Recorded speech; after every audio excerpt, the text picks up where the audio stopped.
ఈ ఆత్మ సంబంధమైనటువంటి ఎదుగుదల అనేది క్రైస్తవులకి చాలా ప్రాముఖ్యత. బాహ్య సంబంధంగా మనము ఏ విధంగా ఎదగాలని ప్రయత్నం చేస్తూ ఉంటామో, ఆత్మ సంబంధంగా కూడా మనం ఎదగటానికి ఏం చేయాలండి? మనము ప్రయత్నం చేస్తూ ఉండాలి. అలా ప్రయత్నం చేస్తూ ఉన్నప్పుడు ఖచ్చితంగా మనలో ఉన్నటువంటి కొన్ని పొరపాట్లు కానివ్వండి, మనలో ఉన్నటువంటి కొన్ని అలవాట్లు కానివ్వండి, మనలో ఉన్నటువంటి కొన్ని క్రియలు కానివ్వండి, ఇవన్నీ దిద్దుకోవటానికి ఎక్కువగా సపోర్ట్ చేసేది ఏంటంటే ఆత్మ సంబంధమైనటువంటి ఎదుగుదల. చాలామంది చూడండి, ఎక్కువగా కూడా ఈ ఆత్మ సంబంధమైనటువంటి ఎదుగుదల లేక దేవునికి దూరం అయిపోయినటువంటి బిడ్డలు చాలామంది కనపడతారు మనకి. ఏంటండి? ఆత్మ సంబంధమైనటువంటి ఎదుగుదల లేకపోబట్టి చాలా కుటుంబాల్లో కూడా మీరు చూసినప్పుడు వాళ్ళకి నెమ్మది అనేది ఉండదు. ఎదుగుతారా? బాహ్య సంబంధంగా ఒకవేళ డబ్బులో, ధనములో, ఆస్తులు, అంతస్తులో ఎదగొచ్చు కానివ్వండి, ఆత్మ సంబంధంగా ఒకవేళ ఎదగకుండా ఉంటే వాళ్ళ స్థితి ఎలా ఉంటుందంట? చాలా ఘోరంగా తయారైపోతూ ఉంటుంది. ఈనాడు చాలామంది దేవుళ్ళు ఎదుగుతున్నటువంటి బిడ్డల్ని మనం చూస్తూ ఉన్నప్పుడు వాళ్ళ యొక్క ఆత్మ సంబంధంగా అయినటువంటి ఆ ఎదుగుదల వల్ల కనపడుతూ ఉంటుందా అంటే చాలా మందిలో మనం చూడలేం. ఏమంటారండి? వీళ్ళు క్రైస్తవులు అండి, వీళ్ళు ప్రార్థనకు వెళ్తారా, వీళ్ళు దేవుని బిడ్డలా అంటారు. ఎవరిని? బాప్తిస్మం పొందినటువంటి వారిని. అంటే ఎందుకు ఆ విధంగా అంటారు లోకం? వాళ్ళ యొక్క స్థితి అనేది, అంటే వాళ్ళు ఆత్మ సంబంధంగా ఎదగకపోవటానికి కారణం, మొదటి కారణం. అందుకే మనము బైబిల్ గ్రంథం చదువుతున్నప్పుడు అపోస్తలుడైన పౌలు గారు చాలా విషయాలు ఆత్మ సంబంధంగా ఎదగటానికి చాలా పత్రికలు స్థానిక సంఘాలకు రాశాడు. ఎందుకు? ఆత్మ సంబంధంగా ఎదగటానికి చాలా పత్రికలు ఏం చేశాడు? ఆయన రాసి ఇచ్చాడు. ఎందుకు అవన్నీ కూడా రాసించాడంటే ఆనాడు ఉన్నటువంటి స్థానిక సంఘాలు ఆత్మ సంబంధంగా ఎదగటానికి మొదటిది. రెండోది ఏంటంటే వాటిని చదువుతున్నటువంటి మనము కూడా ఆత్మ సంబంధంగా ఎదగటానికి. ఒకవేళ బాహ్య సంబంధంగా ఎదగకుంటే ఒకవేళ శరీరం అనేది కుషించదు, కానీ ఆత్మ సంబంధంగా మనం ఎదగకుంటే మన ఆత్మ అనేది దేవునికి దూరం అవుద్ది. అయితే ఒక వాక్య భాగాన్ని చూసి మనం ముందుకు వెళ్ళిపోతాం. భక్తుడు దావీదు మహారాజు ఒక విషయాన్ని తెలియపరుస్తున్నాడండి. చూడండి, 103వ కీర్తన. ఆత్మ సంబంధమైనటువంటి ఎదుగుదలలో మన స్థితి ఏ విధంగా ఉండాలన్నది ఈ వారం మనం నేర్చుకోబోతూ ఉంటున్నాం. 103వ కీర్తన 2వ వచనం చూడండి. నా ప్రాణమా యెహోవాను సన్నతించుము, ఆయన చేసిన ఉపకారములలో దేనిని మరువకము అంటున్నాడండి. అంటే దావీదు మహారాజు గారు దేవుడు ఆయన పట్ల చేసినటువంటి కార్యాల విషయాలలో ఆయన ఏ విషయాలతో ఎలా తెలియపరుస్తున్నాడండి? ప్రాణంతో మాట్లాడుకుంటున్నాడు, తన ఆత్మతో మాట్లాడుతున్నాడు. ఎప్పుడు ఆ విధంగా మాట్లాడుతూ ఉంటామో మనము. ఒక ఆత్మ సంబంధంగా ఎదగటానికి ఆయన ఎంత ప్రయత్నం చేస్తున్నాడు? బాహ్య సంబంధంగా రాజు, ఆయనకి ఏం కొదువు లేదండి. చాలా గొప్పగా రాజ్యాన్ని పరిపాలన చేసినటువంటి రాజు. అలాంటి రాజు ఎంత తగ్గించుకొని కిందకి దిగొచ్చి అంటాం కదా, ఒక మెట్టు దిగొచ్చి ఆయన ఏం చేస్తున్నాడండి? నా ప్రాణమా యెహోవాను సన్నతించుము, ఆయన చేసిన ఉపకారములలో దేనిని మరువకము. అంటే ఈనాడు మనం క్రైస్తవులు ఉంటున్నటువంటి ఆత్మ సంబంధం ఈ వాక్య భాగం మనకు అంటే అవును సపోర్ట్ చేస్తుంది. మనం కూడా మన ప్రాణంతో చెప్పుకోవాల్సినటువంటి విషయం ఏంటంటే నువ్వు నీ పట్ల దేవుడు చేసినటువంటి మేలుల్ని దేనిని నువ్వు మరువకు. ఎప్పుడన్నా చెప్పుంటామంటే మనము, ఏం చేశాడండి నాకు దేవుడు, ఏం చేశాడు నాకు అంటాం. అనరా? అనేవాళ్ళు లేరా? నాకేం చేశాడు దేవుడు? మీరు కొంతమందిని చూడండి, ప్రార్థనకు రమ్మన్నారు అనుకోండి, ప్రార్థనకు రమ్మంటే వాళ్ళు ఏమంటారండి? మాకేం చేయలేదు దేవుడు, నీకేమన్నా చేస్తుంటే నువ్వు వెళ్ళు. ఏంటి? దేవుడు నాకేం మేలు చేయలేదు, నీకేమన్నా చేస్తుంటే నువ్వు వెళ్ళు, మన్నేం చేయొద్దు, పిలవద్దు. అలాంటి వారు కూడా చాలా మంది ఉన్నారండి. అయితే ఆత్మ సంబంధమైనటువంటి ఎదుగుదలలో మన స్థితి అనేది ఏ విధంగా ఉండాలన్నది ఒక 4 విషయాలు ఈరోజు మనం నేర్చుకోవడానికి ప్రయత్నం చేద్దాం. ఆత్మ సంబంధమైనటువంటి ఎదుగుదలలో మన స్థితి, మనం ఎలా ఉండాలి అనేది ఒక 4 సందర్భాలు మనం నేర్చుకోబోతుంటున్నాం ఈరోజు.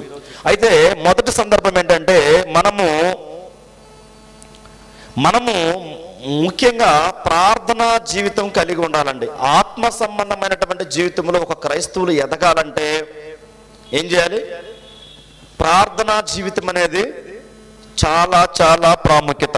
ఆ ప్రార్థన కూడా మనం ఏంటంటే ఎడతెగక మనం చేయగలగాలి. అలా ప్రార్థన చేస్తూ ఉన్నప్పుడు ఆత్మ సంబంధంగా మనం ఏమవుతామంటే ఖచ్చితంగా అంటే ప్రార్థన అంటే ఇది ఉండాలి, ఆ గదిలోకి వెళ్ళాలి, వాళ్ళగా వ్యక్తిగతంగానే చేయాలనేది కాదండి. ప్రార్థన అనేది ఎక్కడున్నా కూడా మనం ఏం చేయొచ్చు? ప్రార్థన అనేది చేయొచ్చు. ఎలాంటి స్థితిలో ఉన్నా కూడా మనం ప్రార్థన చేయొచ్చు. ఉదాహరణకు మనం పనిలో ఉన్నాం, ఆ పనిలో ఉన్నటువంటి స్థితిలో మనకి ఏదో ఒక విపత్తు ఎదురైంది, మనం ఏం చేస్తాం? తండ్రి, ఈ యొక్క పరిస్థితి నుంచి నన్ను ఏం చేయి, విడిపించు, ఈ నిందల నుంచి నన్ను బయటికి తీసుకురా అని మనం ఉన్న స్థలంలోనే మనం ఏం చేయొచ్చు దేవునికి. అలా ప్రార్థన చేస్తే ఖచ్చితంగా మనం ఆత్మ సంబంధంగా ఎదగతాం. కానీ మనం అలా చేయము. ఏం చేస్తాం? మెల్లగా జేబులో మన దగ్గర ఉన్న ఫోన్ తీసి ఫోన్లో చెప్తూ ఉంటాం. అంతేనా? ఇదిగో ఈ విధంగా అయింది, ఈ విధంగా అయింది, ఇదిగో ఇలా జరిగింది అని చెప్తాం. వాళ్ళు ఏం చేస్తారు? ఇక ఇప్పుడు మరలా గ్రూపులు వచ్చాయి. ఇప్పుడు ఒక మెసేజ్ అందరికీ పర్సనల్గా పంపించాల్సిన అవసరం లేదు. ఈ రికార్డింగ్ తీసుకెళ్ళి ఒక గ్రూప్లో పెడితే చాలు. ఎంతమందికి వెళ్ళొద్దండి? 1000 మందికి వెళ్ళగలుగుతుంది. నిజం. అదే మనము వ్యక్తిగతంగా మనము మనస్పూర్వకంగా మనం దేవుని దగ్గరికి వెళ్ళి ప్రార్థన చేస్తే దేవుడు ఆ యొక్క సమస్య నుంచి మనం నడిపించడం అంటే విడిపిస్తాడు. మొదటిది. రెండోది ఏంటంటే మనం ఆత్మ సంబంధంగా ఎదిగేదానికి ఒక మెట్టు. ఇక్కడ మనం చూసినప్పుడు మొదటి సందర్భాన్ని మనం చూస్తూ ఉన్నాం. యాకోబు పత్రిక 5వ అధ్యాయము,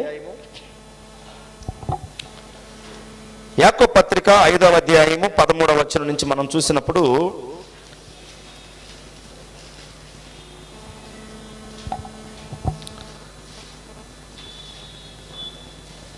యాకోబు పత్రిక 5వ అధ్యాయము 13వ వచనం నుంచి మనం చూసినప్పుడు దేవుని వాక్యం ఈ రీతిగా తెలియపరుస్తూ ఉంటుంది.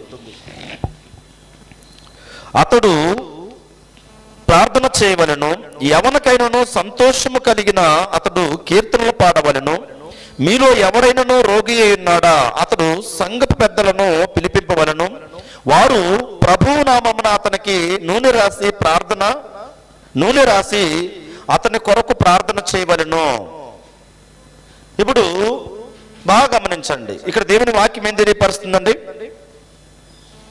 ఎవరికైతే శ్రమ అనేది కలుగుతూ ఉంటుందో, మీలో ఎవరికైనా శ్రమ సంభవించినా అంటున్నాడు 13వ వచనం. ఏమంటున్నాడు? మీలో ఎవరికైనా శ్రమ సంభవించినా మీరేం చేయాలి?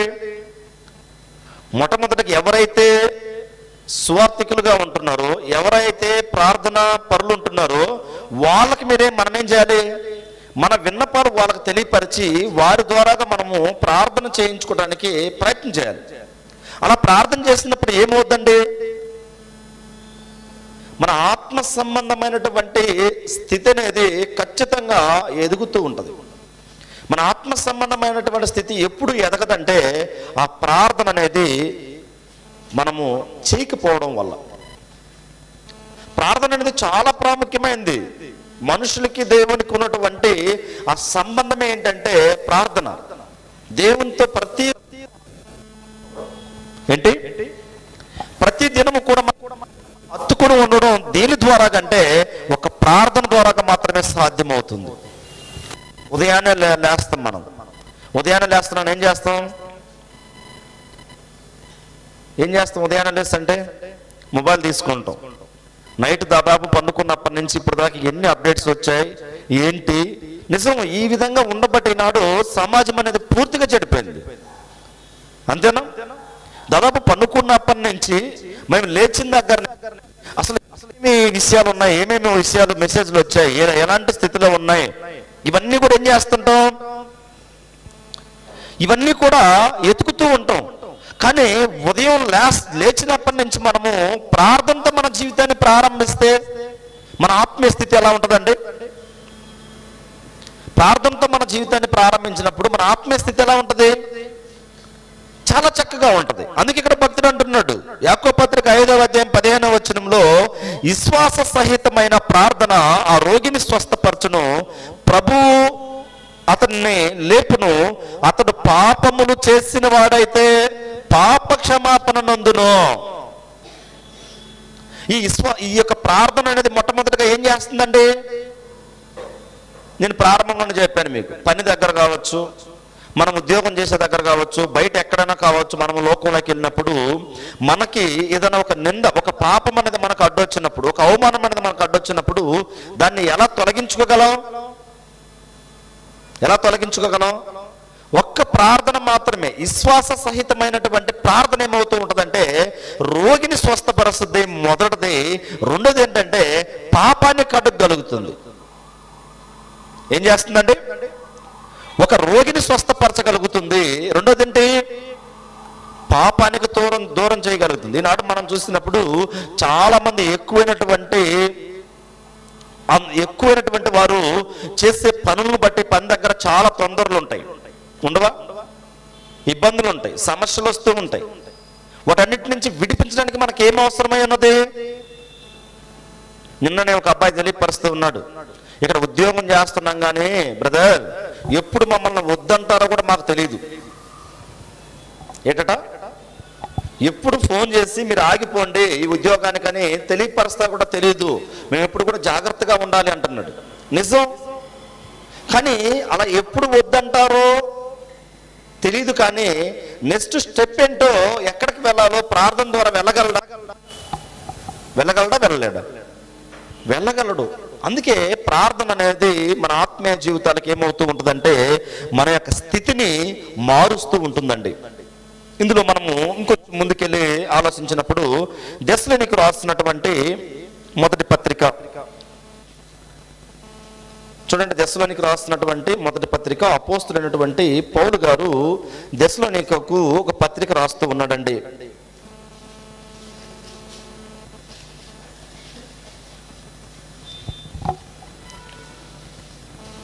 దెస్సలోనికీయులకు రాసిన 5వ అధ్యాయము 17వ వచనం, మొదటి పత్రిక 5వ అధ్యాయము 17వ వచనం మనం చూసినప్పుడు, ప్రతి విషయమందును కృతజ్ఞతాస్తుతులు చెల్లించుడి, ఇలాగు చేయుట యేసుక్రీస్తునందు దేవుని చిత్తము. అయితే ముందు మనం చూసినప్పుడు ఈ 16వ అధ్యాయం కొంచెం పైరైన మనం చూసినప్పుడు ఎడతెగక ప్రార్థన చేయుడి. ఏమంటున్నాడండి? ఎడతెగక ప్రార్థన చేయుడి, ప్రతి విషయమందును కృతజ్ఞతాస్తుతులు చెల్లించుడి.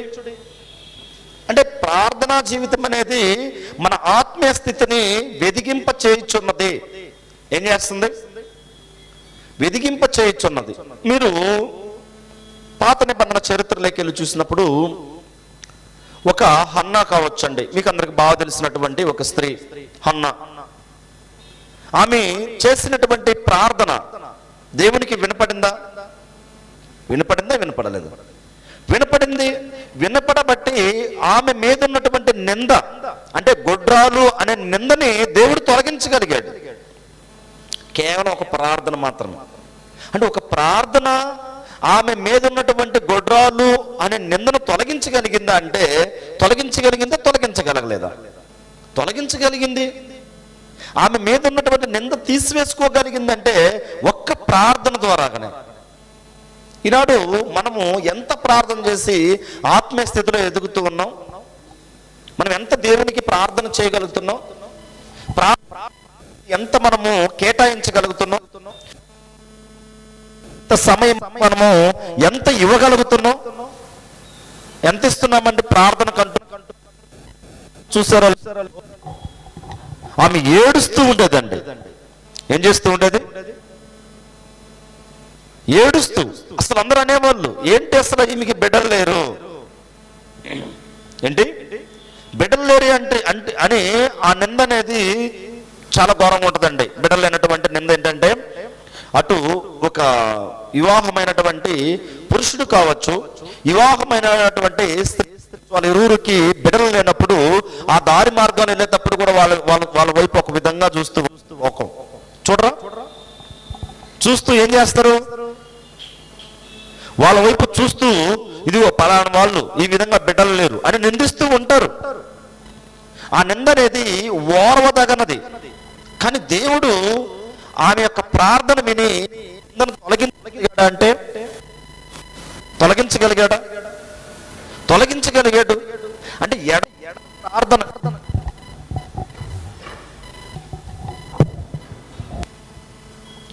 ఎడతెగక ప్రార్థన అనేది ఏమవుతూ ఉంటుందంటే ఒక భక్తురాలు యొక్క జీవితంలో ఆత్మీయ స్థితి అనేది ఖచ్చితంగా వెదిగింపజేస్తూ ఉంటుందండి. నాడు మనం కూడా ఖచ్చితంగా మన యొక్క కుటుంబంలో ఆత్మ సంబంధంగా మనం ఎదగాలంటే మన స్థితి ఏమై ఉండాలంటే ప్రార్థనా జీవితం కలిగి ఉండాలి అనేది మనకి మొదటి సందర్భాన్ని మనకు నేర్పిస్తూ ఉందండి. అయితే రెండో సందర్భాన్ని మనం చూసినప్పుడు ఈ ప్రార్థనా జీవితం ఏం చేస్తుందంటే దేవుడు క్రీస్తుతో మనల్ని ఏం చేస్తాడంటే ఆయన ఏకం చేస్తాడు. ఏం చేస్తాడు? క్రీస్తుతో మనల్ని ఏం చేస్తాడు? ఏకం చేస్తాడు. అంటే మనము చాలా సందర్భాల్లో మనం చూస్తాం, మనమందరం కూడా లోకంలో ఉన్నాం. లోకంలో పడిపోయి పాపంలో ఉన్నప్పుడు దేవుడు ఏం చేస్తాడు? తన కుమారుని లోకానికి పంపించగలిగాడు. తన కుమారుని లోకానికి పంపించి మనము చేసినటువంటి ఆ పాపాల నిమిత్తము ఆ పాపాలన్నీ కూడా ఎవరి మీద చేస్తాడు? క్రీస్తు ప్రభు వారి మీద. అయితే ఆ చనిపోయే స్థితిలో కూడా యేసు క్రీస్తు ప్రభు ఒక మాట అంటారండి. ఏమంటారు? తండ్రి తండ్రి నీవు నేను ఏకమై ఉన్నలాగున వీరు కూడా మనతో ఏకమై ఉన్నలాగున అంటాడండి. ఆ యూనిటీ చూపిస్తున్నాడండి. అంటే ఇప్పుడు వీరు ఎవరు? తండ్రి కుమారుడు ఏకమై ఉన్నలాగున మరి వీరిని కూడా జ్ఞాపకం చేసుకోమంటే వీరెవరు? మనము. ఆనాడున్నటువంటి క్రైస్తవులు, ఈనాడున్నటువంటి క్రైస్తవులు. అంటే వారితో మనల్ని ఏం చేస్తున్నాడు? ఉంచుకోవడానికి ప్రయత్నం చేస్తున్నాడండి. ఎంత గొప్ప భాగ్యం! అంటే ఒక ప్రార్థన దేవునితో కూడా ఉండటానికి సహాయపడుతుందా అంటే సహాయపడుతుంది. అయితే రెండో సందర్భాన్ని మనం చూస్తూ ఉన్నాం. దేవుడు క్రీస్తుతో కూడా మనం ఏం చేయబోతున్నాడు? ఏకంగా మనం ఉండబోతాం. కొలస్సీలకు రాస్తున్నటువంటి పత్రిక అపోస్తలుడైనటువంటి పౌలు గారు కొలస్సీ స్థానిక సంఘానికి పత్రిక రాస్తూ 3వ అధ్యాయాన్ని మనం పరిశీలన చేసినప్పుడు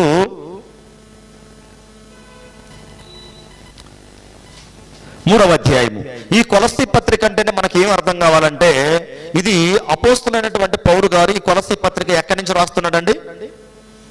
చెరపత్రిక. చెరపత్రికల్లో 4 పత్రికలు ఉన్నాయి. ఆ 4 పత్రికల్లో ఇది ఒకటి. చెరలో ఉండి ఇక్కడ ఉన్నటువంటి కొలస్సీలో ఉన్నటువంటి క్రైస్తవులకి ఆయన లెటర్ రాస్తూ ఉన్నాడు. ఏమని రాస్తున్నాడు చూడండి. 3వ అధ్యాయము కొలస్సీలకు రాస్తున్న పత్రిక 3వ అధ్యాయము 1వ వచనం నుంచి మనం చూసినప్పుడు దేవుని వాక్యం ఏ రీతిగా తెలియపరుస్తూ ఉంది. మీరు అంటే ఎవరు? అక్కడ ఉన్నటువంటి స్థానిక సంఘం, అక్కడ ఉన్నటువంటి క్రీస్తు ప్రభు వారి సంఘంలో ఉన్నటువంటి బిడ్డల గురించి మాట్లాడుతున్నాడండి. మీరు క్రీస్తుతో కూడా లేపబడిన వారైతే పైనున్న వాటినే వెతకుడి, అక్కడ క్రీస్తు దేవుని కుడి పార్శ్వమున కూర్చుని ఉన్నాడు. పైనున్న వాటి మీదనే గాని భూ సంబంధమైన వాటి మీద మనస్సు పెట్టుకొనకుడి. చదవండి. ఏలయనగా బాగా గమనించండి, ఇక్కడ చాలా అద్భుతమైనటువంటి విషయాన్ని తెలియపరుస్తున్నారండి. ఏలయనగా మీరు మృతి పొందితిరి, మీ జీవము క్రీస్తుతో కూడా దేవుని యందు దాచబడి ఉన్నది. మనకు జీవమై ఉన్న క్రీస్తు ప్రత్యక్షమైనప్పుడు మీరును ఆయనతో కూడా మహిమ యందు ప్రత్యక్షపరచబడుదురు. మనం ఎక్కడ దాచబడ్డామని తెలియపరుస్తున్నారు? దేవునితో కూడా క్రీస్తుతో మనం ఏమై ఉన్నామంట? దాచబడి ఉన్నాము. అయితే ఇక్కడ ఏమంటున్నాడంటే అపోస్తలుడైనటువంటి పౌలు గారు, మీరు ఈ భూ సంబంధమైనటువంటి వాటి కోసం ప్రయాసపడకండి. మరేంటి, పరసంబంధమైనటువంటి వాటి కోసమే మీరేం చేయండి, ప్రయాసపడండి. అయితే ఇక్కడ అంటున్నాడు ఏమన్నాడు, ఒక మంచి మాట చెప్తున్నాడు చూడండి. ఏమైనగా మీరు మృతి పొందితిరి అంటే ఏమై ఉన్నామండి, అక్కడ ఉన్నటువంటి స్థానిక సంఘం ఏమై ఉన్నది, చనిపోయినటువంటి స్థితిలో ఉంది, ఆత్మ సంబంధంగా ఎదగలేక ఉన్నటువంటి స్థితిలో ఉన్నది. అలాంటి ఉన్నటువంటి స్థానిక సంఘానికి ఆత్మ సంబంధంగా వెదిగింప చేయడానికి అపోస్తులైనటువంటి పౌలు గారిని పరిశుద్ధాత్మ ద్వారాగా ఆ పట్టణంలోనికి పంపించారండి, కొలస్సి పట్టణంలోనికి. అయితే మీరు మృతి పొందారు కానీ అయితే బ్రతికింపబడ్డారు అంటున్నాడు. మనం కూడా అంతే కదా, మనము బాప్తిస్మం పొందక ముందు మన యొక్క స్థితి ఏ విధంగా ఉన్నదండి, చనిపోయినటువంటి వారమేనా, చనిపోయినటువంటి వారమే. చనిపోయినటువంటి వారంగా ఉన్నటువంటి మనల్ని క్రీస్తు ద్వారాగా ఆయన ఏం చేశాడంటే కడిగి పరిశుద్ధపరచబడ్డాం, కడిగి పరిశుద్ధపరచుకున్నాడు. అయితే మనం దాచబడి ఉన్నాము అంటున్నాడు. ఏమంటున్నాడండి, అందుకే ఆయన ఏమంటాడంటే మనము దేవునికి దూరస్తులమై ఉన్నప్పుడు క్రీస్తు ద్వారాగా దేవునికి మనకి మధ్యలో ఉన్నటువంటి ఆ పాపాన్ని తీసివేశాడు క్రీస్తు ప్రభువారు వచ్చి. ఇప్పుడు ఏమైపోయాం, మనము ఏకమయ్యాం, దేవునితో కూడా మనం సంబంధం కలిగి ఉన్నాం. అంటే ఒక ప్రార్థన కూడా ఈ విధంగా చేస్తుందామంటే మనకున్నటువంటి ఆ ప్రార్థన దేవుని దగ్గరకు నడిపిస్తూ ఉంటుంది. చాలా మంది ప్రార్థన చేసుకోవడానికి టైం ఉండదండి అంటూ ఉంటారు, అన్నారా? ప్రార్థన చేసుకోవడానికి ఏముండదు, సమయం లేదు, చాలా బిజీగా ఉంది అంటూ ఉంటారు. చాలా పని, ఉదయం దాదాపు 4 గంటలకు పని చేస్తే, పనికి లేస్తే పండుకునేదాకా కూడా ప్రత్యేకంగా ఒక 10 నిమిషాలు 2 నిమిషాలు మనం ప్రార్థనకు సమయం ఇవ్వగలుగుతున్నామంటే ఇవ్వగలుగుతున్నామా, ఇవ్వలేకపోతున్నాం. అలా ఇవ్వలేనప్పుడు మనం ఆత్మ సంబంధంగా ఎదిగినట్ట అండి, ఆత్మ సంబంధంగా ఎదిగినట్టు కాదు. అప్పుడు దేవునితో మనం ఏకమై ఉన్నట్ట కాదు, దేవునికి మనం దూరమైనట్టు. మీరు బాగా గమనించండి, ఆ ప్రార్థనా జీవితం అనేది మనము మెల్లమెల్లగా మనము దేవునికి దూరం అవుతూ ఉన్నప్పుడు, మెల్లమెల్లగా మనం ప్రార్థన అనేది తక్కువ చేస్తూ ఉన్నప్పుడు మన ఆత్మీయ స్థితి దేవునికి దూరం అవుతూ ఉంటుంది. గమనించారా? ఏం ప్రార్థనలు చేసుకోవచ్చులే సమయం ఉన్నప్పుడు. అయితే ఇందులోనే మనం చూసినప్పుడు పేతురు రాస్తున్నటువంటి మొదటి పత్రిక 1వ అధ్యాయము 14వ వచనం నుంచి మనం చూసినప్పుడు దేవుని వాక్యం ఈ రీతిగా తెలియపరుస్తూ ఉంటుంది. పేతురు రాసిన మొదటి పత్రిక 14వ అధ్యాయము, క్షమించండి, పేతురు రాసిన మొదటి పత్రిక 1వ అధ్యాయము 14వ వచనం. నేను పరిశుద్ధుడనై ఉన్నాను కనుక మీరును పరిశుద్ధులై ఉండుడని వ్రాయబడి ఉన్నది. కాగా మీరు విధేయులకు పిల్లలై మీ పూర్వపు ఆజ్ఞ దశలలో మీకుండిన దశలను అనుసరించి ప్రవర్తింపక మిమ్మును పిలిచేవాడు పరిశుద్ధుడై ఉన్న ప్రకారము మీరును సమస్త ప్రవర్తన యందు పరిశుద్ధులై ఉండుడి. అంటే మన పూర్వపు స్థితిని ఇక్కడ అపోస్తులైనటువంటి పేతురు గారు జ్ఞాపకం చేస్తున్నాడండి. మీ పూర్వపు స్థితి ఏ విధంగా ఉందో దాన్ని ఒక్కసారి జ్ఞాపకాన్ని తెచ్చుకోండి. ఇప్పుడు పరిశుద్ధత ఉంటే దేవునితో ఏకమై ఉంటామా? అవును. ఎప్పుడు పరిశుద్ధత అనేది మనకు దూరం అవుతుంటది? మనం ఆత్మ సంబంధంగా ఎప్పుడైతే ఎదగడం లేదో, ఆత్మ సంబంధంగా దేవునికి దగ్గర కాలేకపోతున్నామో మన స్థితి పూర్వపు స్థితి కంటే ఘోరంగా ఉంటుందండి. దేవునికి దూరం అయిపోతూ ఉంటాం. ఏమవుతూ ఉంటాం? దేవునికి దూరం అవుతూ ఉంటాం. కానీ దేవునికి దగ్గరయ్యే కార్యక్రమం ఏంటంటే మన జీవితంలో మొదటిది అదే మనం నేర్చుకున్నాం, ప్రార్థన. ఖచ్చితంగా మనకు ప్రార్థన సహాయపడుతూ ఉంటుంది. మీరు పాత నిబంధనలో అంటే పాత నిబంధన గ్రంథంలో మీరు చూసినప్పుడు ఒక మోసే ప్రార్థించగా ఏం జరిగాయండి? చాలా కార్యాలు జరిగాయి. దాదాపుగా మోసే గారి ప్రార్థన దేవుడు విన్నాడు అనేది మనకు చాలా క్లియర్గా అర్థమవుతుంది. బండలో నీళ్ళు తీసుకురాగలిగాడు, ఒక ప్రార్థన. సముద్రాన్ని చేర్చగలిగింది ఒక ప్రార్థన. కనీసం ఇజ్రాయెల్ ప్రజలు అంతమంది ప్రజల్ని ఆ యొక్క అరణ్య మార్గంలో నడిపించగలిగింది ఒక ప్రార్థన. పాలు తేనెడు ప్రపంచ దేశంలో నడిపింపగలిగింది దేవుని యొక్క ఈ మనుషుల యొక్క ప్రార్థన దేవునికి. ఈనాడు మన ప్రార్థన ఎక్కడికి నడిపించగలుగుతుందండి మనల్ని? అలా ఉంటారు. చెప్పండి, ఎక్కడ నడిపించగలుగుతుంది? మన ప్రార్థన దేవుని దగ్గరకు నడిపించగలుగుతుందా? ఒక ఆత్మ సంబంధమైనటువంటి స్థితిలో మనం ఎదగగలుగుతున్నామా? ఆత్మ సంబంధమైనటువంటి స్థితిలో మనం ఎదగలేకపోవడానికి ప్రధానమైనటువంటి కారణం ఏంటంటే మనం దేవునికి ఇవ్వవలసినటువంటి సమయాన్ని దేవునికి ఇవ్వకపోవడం. సమయం అనేది చాలా ప్రాముఖ్యత అండి మన ఆత్మీయ జీవితాలకి. ఖచ్చితంగా మనకున్నటువంటి ఆ సమయాన్ని మనం ఏం చేయాలి? ఒక బైబిల్ చదువుకోవడమోనో లేకుంటే ప్రార్థన చేసుకోవడమోనో, ఖచ్చితంగా అలాంటిది మన కార్యక్రమాలు మన జీవితాల్లో జరిగితే మాత్రమే మనం, లేకుంటే మనం ఆత్మ సంబంధంగా ఏమోము ఎదగలేము. నిజం. నాకు అనిపిస్తూ ఉంటుంది ఒక్కొక్కసారి, ఇక్కడ యేసురాజు గారు కూడా చెప్తూ ఉంటారు, ప్రకటనలు అడుగుతున్నారు, మీరు ఎంతమంది ప్రార్థన చేస్తున్నారు చేతులు ఎత్తమని అంటూ ఉంటాడు. నిజమండి. అది ఏమనిపించింది ఆయనకి? బాగా ప్రార్థన చేస్తున్నారు అనిపించిందా, చేయలేదు అనిపించిందా? చెప్పండి, అలా చూస్తారేంటి? ఏమనిపించిందంటే, మీరు ప్రకటనలు చేస్తున్నారు కానీ ఈడెవ్వరూ ప్రార్థన చేయలేదు, ఇంక్లూడ్ నాకు కూడా ఒక్కొక్కసారి సమయం లేదనే అర్థం. నిజం ఏంటి? మీరు ప్రకటన చెప్తున్నారు, వీళ్ళైతే మాత్రం ఎవరు ప్రార్థన చేయడం లేదని ఆయనకు తెలిసి ఉంటుంది. ఎందుకంటే దగ్గరకు ఉంటాడు కదా, చూస్తూ ఉంటారు. ప్రార్థన చేసేటప్పుడు కనీసం ఎప్పుడన్నా చూస్తుంటాడు ఆయన మిమ్మల్ని. అటు ఇటు తిరుగుతూ ఉంటాడు ఇంట్లో.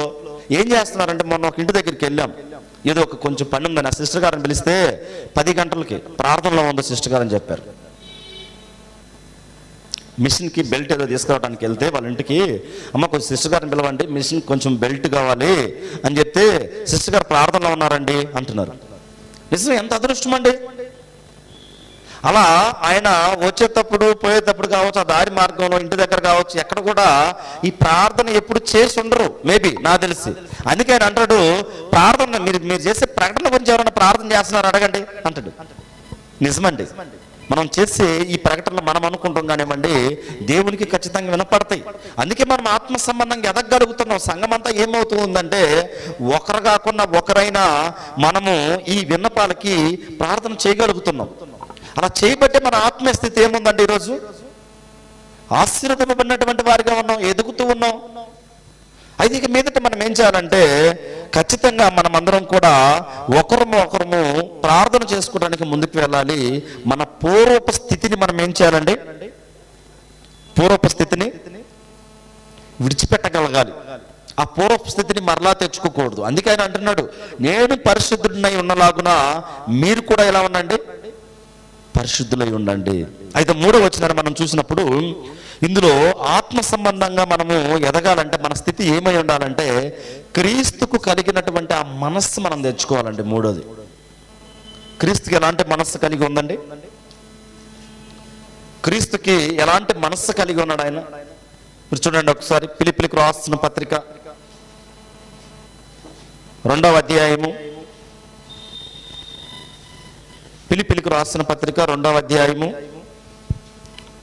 5వ వచనం నుంచి మనం చూసినప్పుడు దేవుని వాక్యం మీరుగా తెలియజేస్తూ ఉంది. 5 నుంచి 8 వచనాలు చూడండి. క్రీస్తు యేసునకు కలిగిన ఈ మనస్సును మీరును కలిగి ఉండుడి. అంటే ఇది కూడా చరపత్రిక అండి. ఈ ఫిలిప్పీలో ఉన్నటువంటి క్రైస్తవులకు కూడా అపోస్తులైనటువంటి పౌలు గారు చెరలో ఉండి పత్రిక రాస్తూ ఉన్నాడు. ఆత్మ సంబంధంగా ఎదగటానికి ఈ మాటలు ఏమవుతున్నాయంటే, ఆనాడు వాళ్ళకి చాలా ఏమైపోయాయి? ఆత్మ సంబంధంగా వాళ్ళు ఎదగటానికి ఈ మాటలు వాళ్ళకి చాలా ఉపయోగపడ్డాయి. ఈనాడు మనకు కూడా ఏమవ్వాలి? మనకు కూడా ఉపయోగపడాలి. ఎంతమందికి మనకు ఉపయోగపడుతున్నాయి? అపోస్తులైనటువంటి పౌలు గారు క్రీస్తు యేసునకు కలిగినటువంటి ఈ మనస్సును మీరు కలిగి ఉండండి అని ఆనాడు ఫిలిప్పీలో ఉన్నటువంటి స్థానిక సంఘానికి చెరలో నుంచి పత్రిక రాస్తున్నాడు. కానీ ఈనాడు మనం ధారాళంగా చదువుకోగలుగుతున్నాం. చదువుకొని ఆ మనస్సును మనం ఏం చేస్తాం? ఒకసారి కలిగి ఉండలేం. క్రీస్తు యేసునకు కలిగి ఉన్నటువంటి ఆ మనస్సును ఏం చేయాలి? కలిగి ఉండాలి. ఇంకా ఆయన దేవుని స్వరూపము కలిగిన వాడై ఉండి దేవునితో సమానముగా ఉండుట విడిచిపెట్టకూడని భాగ్యమని ఎంచుకొనలేదు. కానీ ఆయన ఎలా ఉన్నాడండి? క్రీస్తు యేసు క్రీస్తు వారు పరలోకంలో ఉన్నటువంటి ఆయన స్టేటస్ ఏంటి? ఆయన యొక్క గొప్పతనం ఏంటి? దేవునితో సమానంగా ఉన్నాడు. విడిచిపెట్టకూడని భాగ్యము ఎంచుకొనలేదు. కానీ అంటే పరలోకంలో దేవుని దగ్గర ఉన్నటువంటి ఆ స్థానాన్ని విడిచి భూలోకానికి రావడానికి ప్రధానమైన కారణం ఏంటి? ప్రధానమైనటువంటి కారణం ఏంటంటే ఈ భూలోకంలో ఉన్నటువంటి మనుషుల యొక్క స్థితి బాలేదు. వాళ్ళు ఆత్మ సంబంధంగా ఎదగలేకపోతున్నారు, నశించిపోవచ్చున్నారు. ఈ నశించిపోయే వారి పట్ల ఎంత మనస్సు కలిగి ఉన్నాడండి ఆయన. ఈనాడు మనం కూడా నశించిపోయే ఆత్మల పట్ల భారం కలిగి ఎంత పని చేయగలుగుతున్నాం? పని అంటే నేను ఇక్కడ లోకంలో మామూలుగా మనం చేసే పని గురించి కాదు, దేవుని పని. నశించిపోయే ఆత్మల పట్ల ఈ మనస్సు మీరు కలిగి ఉండండి అని చెప్పాడా అపోస్తలుడైనటువంటి పౌలు గారు ఫిలిప్పీ స్థానిక సంఘానికి, ఈనాడు కేర్పులో ఉన్నటువంటి స్థానిక సంఘానికి మనకు కూడా నేర్పిస్తూ ఉన్నాడు. క్రీస్తుకు కలిగినటువంటి ఆ మనస్సును మనం కలిగి ఉన్నామంటే మనం ఎంతమందికి దేవుని గురించి చెప్పగలుగుతున్నాం? ఆ మనస్సు ఎంతమందికి ఉందండి? చెప్పాలని ఉంది కానీ వాళ్ళు వినరు బ్రదర్ అంటారు, వినరు సార్ అంటారు. అవునా? చెప్పేది చెప్తే కదా వినేదా వినరో తర్వాత.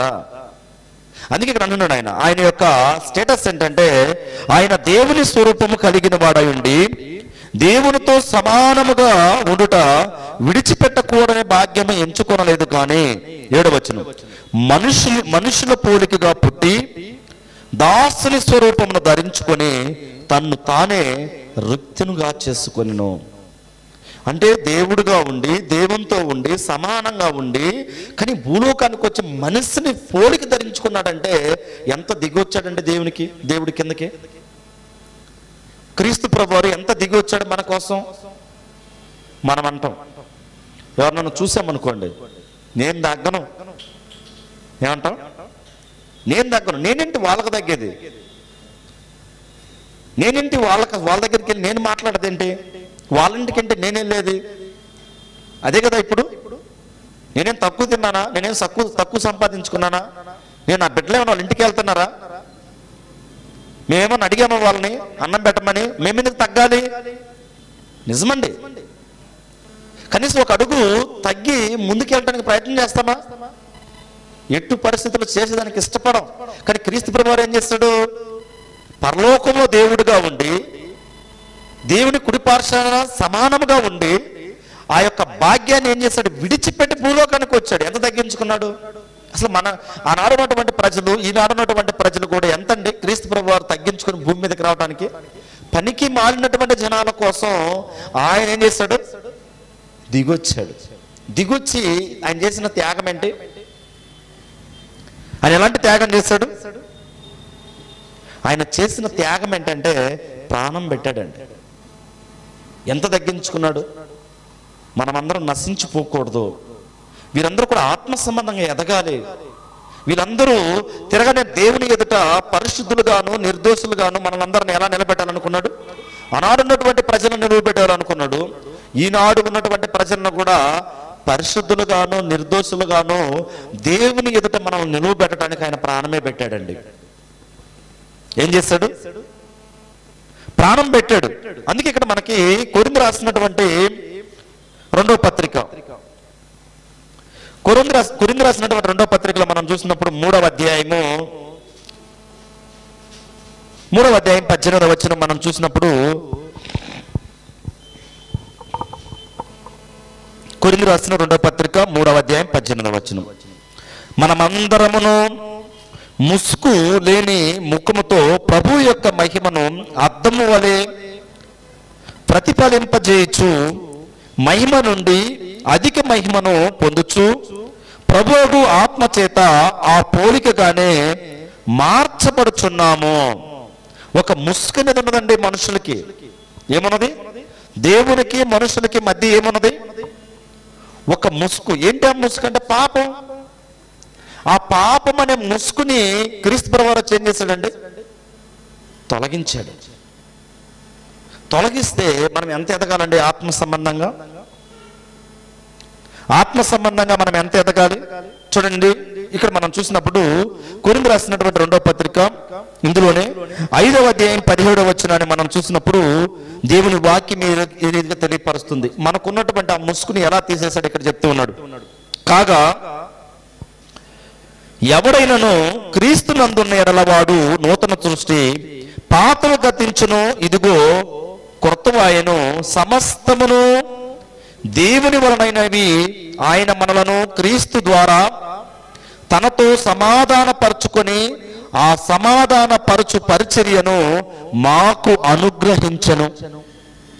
ఏం చేశాడంటే క్రొత్తవిగా చేశాడు, సమస్తాన్ని క్రొత్తవిగా చేశాడు, నూతనంగా చేశాడు. అంటే ఈ పాత జీవితాన్ని ఆయన ఏం చేశాడంటే కడిగి పరిశుద్ధపరిచి ఏం చేశాడు, దేవునితో కూడా మనల్ని ఆ మనస్సుని మనకి చూపిస్తూ ఉన్నాడండి. అంటే ఈ మూడో సందర్భంలో మనం చూసినప్పుడు చాలా చక్కటి విషయాలు మనం పరిశీలన చేశాం. క్రీస్తు యేసుకు కలిగినటువంటి ఆ మనసును మనం ఏం చేయాలి, కలిగి ఉండాలి. ఎలాంటి మనసును కలిగి ఉన్నాడు ఆయన? తన్ను తానే ఏం చేశాడట, రిక్తునుగా చేసుకునేను. మానవుని స్వరూపం ఏం చేశాడు ఆయన, ధరించుకున్నాడు. కానీ ఈనాడు మనం చూసినప్పుడు స్థానిక సంఘంలో ఉండే వాళ్ళమే మనం. ఎవరన్నా ఒక మాట అంటే ఏం చేయమండి,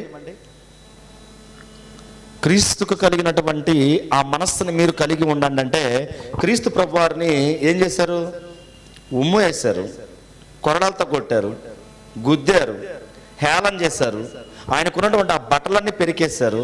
ఎలాంటి మనస్సు కలిగి ఉన్నాడండి క్రీస్తు ప్రభువారు? అందుకే ఆయన చివరికి ఒక మాట అంటాడండి. ఏమంటాడంటే, తండ్రి వీరు ఏమి చేయించున్నారో వీరు ఎరుగురు కాబట్టి వీళ్ళు ఏం చేయండి, క్షమించండి. ఈనాడు స్థానిక సంఘంలో కావచ్చు, బయట కావచ్చు, మన పట్ల ఎవరన్నా తప్పు చేశారనుకోండి, మనం ఆ మాట అంటామా? అనమా? అనం. ఎట్టి పరిస్థితులు అనం. అంటానికి ఏం చేయమండి, అంటానికి ఇష్టపడం.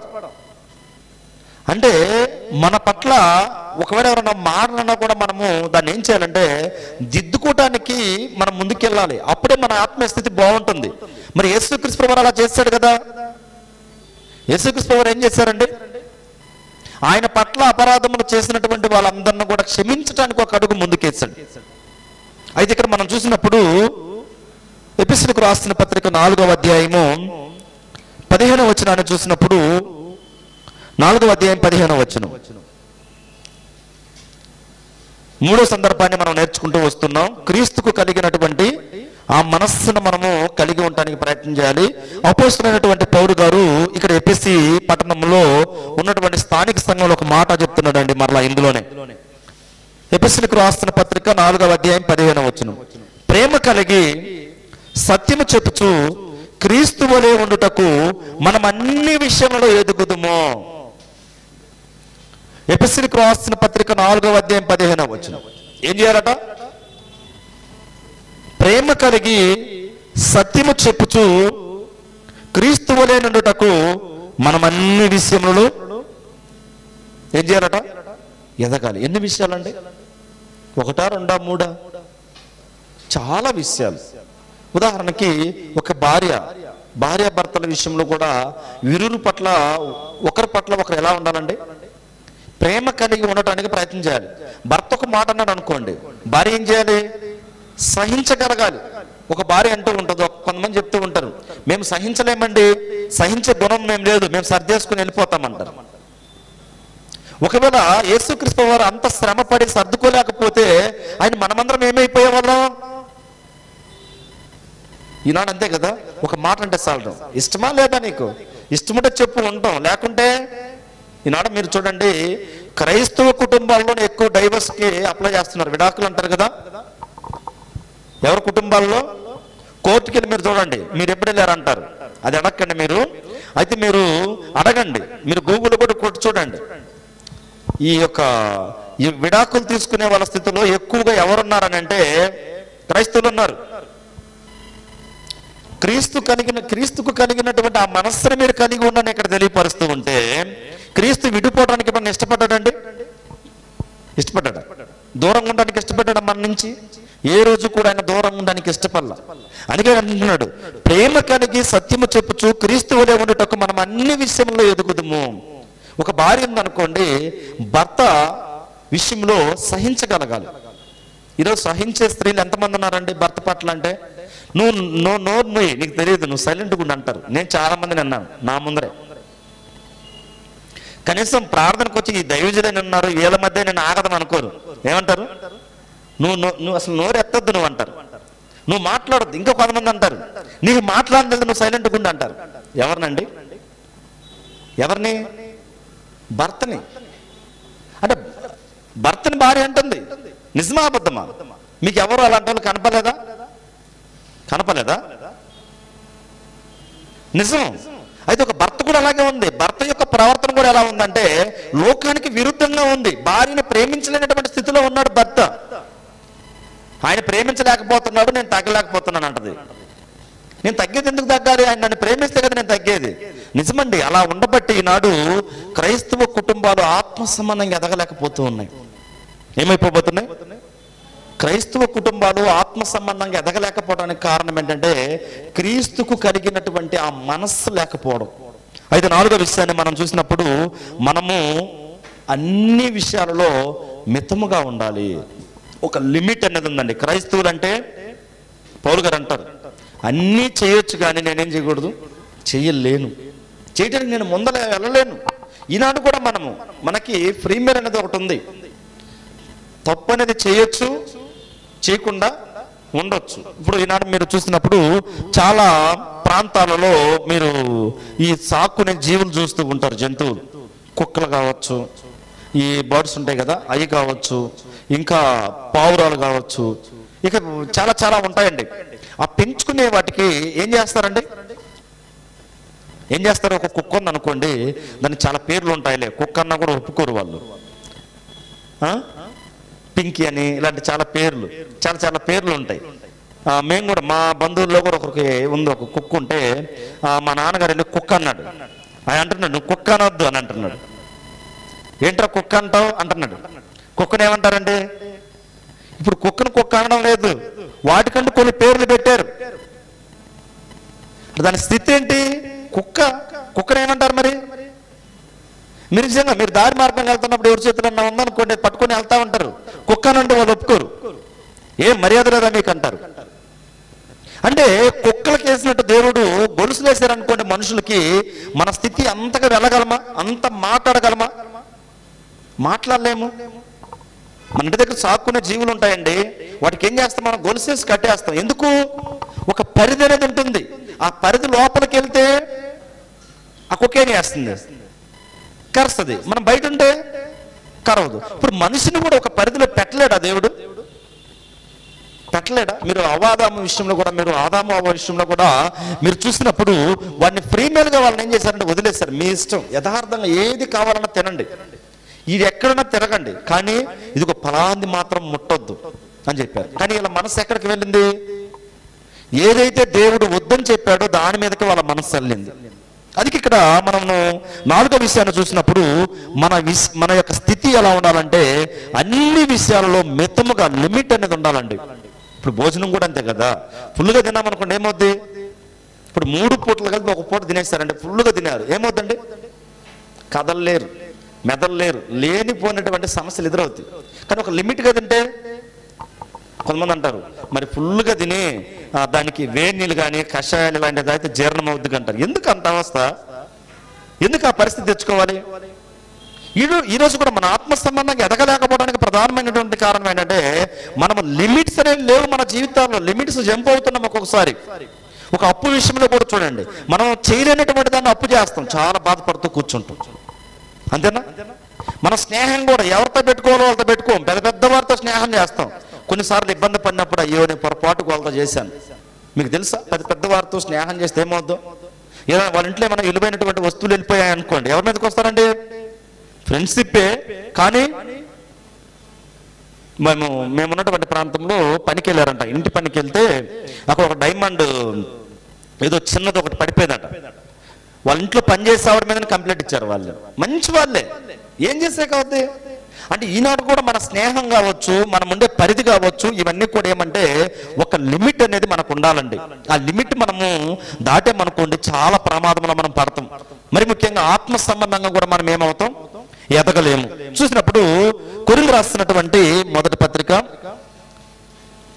9వ అధ్యాయము మనం చదివినటువంటి లేఖన భాగం 9వ అధ్యాయము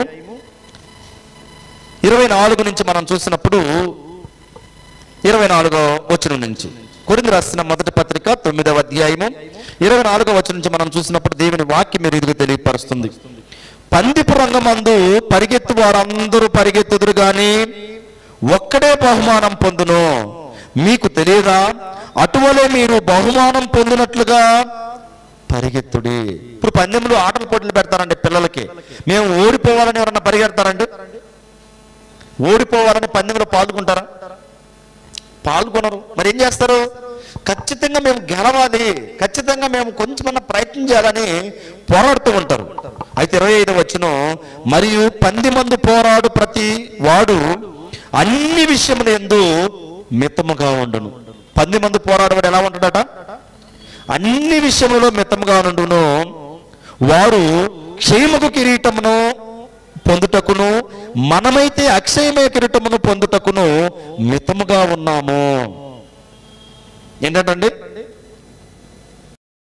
ఇప్పుడు మనము ఈ 10 మంది పోరాడే వాళ్ళు మితముగా ఎందుకు ఉండాలంటే, వారు అంటే ఎవరైతే వాళ్ళ లిమిట్ని జంపై వాళ్ళ ఇష్ట ప్రకారంగా వాళ్ళు ప్రవర్తిస్తారో వాళ్ళు క్షయమైనటువంటి వాటి కోసం ప్రయాసపడుతున్నారు. అయితే మనమైతే ఎందుకు మనల్ని మితంగా ఉండమన్నారంటే, మనము అక్షయమైనటువంటి ఆ యొక్క కిరీటం పొందటానికి, అంటే నిత్యము ఉండే ఆ కిరీటం, జీవ కిరీటాన్ని పొందడానికి మనం పిలువపడ్డాం.